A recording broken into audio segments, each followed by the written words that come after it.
కేరాంప్ movie చూసామాట. Movie ఎలా ఉందంటే first half అయితే చాలా క్రింజ్‌గా ఉందన్నమాట.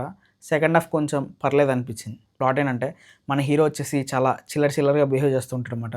చిన్నప్పటి నుంచి కూడా చదువుకోడు, ఏమీ చేయడు. ఆళ్ళ నాన్నకి ఫుల్‌గా డబ్బుంటది. సో, ఆ ధైర్యంతో ఏంటంటే నేనెందుకు చదువుకోవాలి? మా నాన్న ఆస్తి ఉంది గదా! అది అనుభవిస్తే చాలు గదా! అన్న మైండ్ సెట్‌తో ఉంటాడనమాట. వాళ్ళ నాన్న వీడు నా దగ్గరుంటే బాగుపడ్డని చెప్పి కేరళ పంపిస్తాడనమాట. సో, హీరోయిన్‌తో కలుస్తాడు. కలిసిన తర్వాత లవ్‌లో పడతాడు. లవ్‌లో పడిన తర్వాత అక్కడ ఒక చిన్న ప్రాబ్లమ్ అనేది క్రియేట్ అయితది.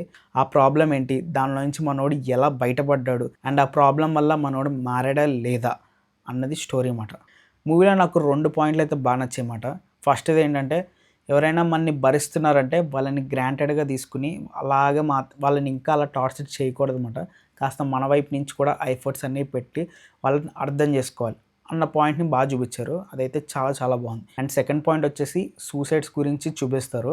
సూసైడ్ చేసుకునే ముందు వాళ్ళు ఒక క్షణం ఆలోచిస్తే ఎలా ఉంటది? ఏంటి? అని అదొకటి చిన్నది ఎక్స్‌ప్లెయిన్ చేయడానికి ట్రై చేశారు. అది కూడా చాలా బాగుందన్నమాట. ఈ 2 పాయింట్స్ తప్ప నాకు మిగతా సినిమా అయితే పెద్దగా ఏం అనిపించలేదు. అంటే ఓకే. సెకండ్ హాఫ్ అయితే పర్లేదు గానీ ఫస్ట్ హాఫ్ అయితే బాబోయ్! క్రింజ్ మాట. ఎంత క్రింజ్ అంటే క్రింజ్ అని వాళ్ళే మనకు చెప్తూ ఉంటారన్నమాట. కానీ మళ్ళీ అదే చూపిస్తా ఉంటారు. వాళ్ళు అదే చేస్తా ఉంటారు. సో, దాని గురించి ఎంత తక్కువ మాట్లాడుకుంటే అంత మంచిది మాట.